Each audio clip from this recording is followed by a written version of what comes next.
Hello viewers, welcome to back a new another video. অনেকদিন পর নতুন একটা ভিডিও নিয়ে চলে এলাম আপনাদের মধ্যে। আজকের এই ভিডিওতে দেখাবো কিভাবে আপনার ফটোশপ 2021 ব্যবহার করে যে কোনো ছবি থেকে যে কোনো অবজেক্ট রিমুভ করবেন।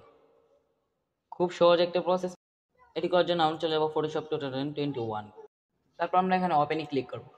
ওপেনে ক্লিক করার পর এখান থেকে ছবিটি নিয়ে নেব। ছবিটি নিয়ে নেওয়ার পর এখানে ছবিটি একটু বড় করে দিচ্ছি। তারপর আপনারা এখানে দেখতে পারবেন অবজেক্ট সিলেকশন টুল।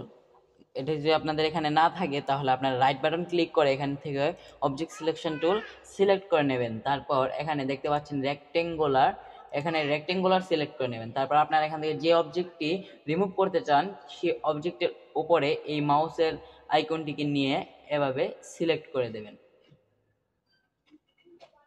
তারপর দেখতে পাচ্ছেন নিজে নিজে এটি সিলেক্ট হয়ে গিয়েছে। তারপর আপনার উপরে এখানে দেখতে পাচ্ছেন সিলেক্ট নামক একটা অপশন দেখতে পাচ্ছেন, এখানে ক্লিক করবেন। এখানে ক্লিক করার পর এখানে মডিফাই নামে একটা অপশন দেখতে পাচ্ছেন। তারপর এখানে এক্সপ্যান্ড দেখতে পাচ্ছেন, এখানে ক্লিক করে দেবেন। ক্লিক করার পর এখানে পিক্সেলটা 25 পিক্সেল দিয়ে রাখবেন। আমরা এখন আবার অবজেক্ট সিলেকশন টুলে দিয়ে তারপর এই সিলেক্ট করা অংশে এনে রাইট বাটন ক্লিক করব। রাইট বাটন ক্লিক করার পর এখানে দেখতে পাচ্ছেন ফিল নামক একটা অপশন রয়েছে, এখানে ক্লিক করবেন। এখানে ক্লিক করার পর এখানে উপরে কন্টেন্ট অ্যাওয়ার দিয়ে নেবেন।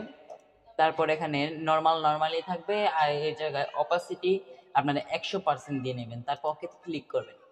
দেখতে পাচ্ছেন খুব সুন্দরভাবে এখান থেকে অবজেক্টটি রিমুভ হয়ে গিয়েছে।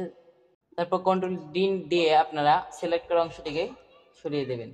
তো বন্ধুরা, আজকের ভিডিওটি এ পর্যন্ত। আশা করি ভিডিওটি অবশ্যই ভালো লেগেছে। ভালো লাগলে অবশ্যই লাইক করে দেবেন। আমাদের চ্যানেলটিতে নতুন হয়ে থাকলে অবশ্যই সাবস্ক্রাইব করে পাশে থেকে বেল আইকনটি বাজিয়ে দেবেন। আজকের মতো এই পর্যন্তই।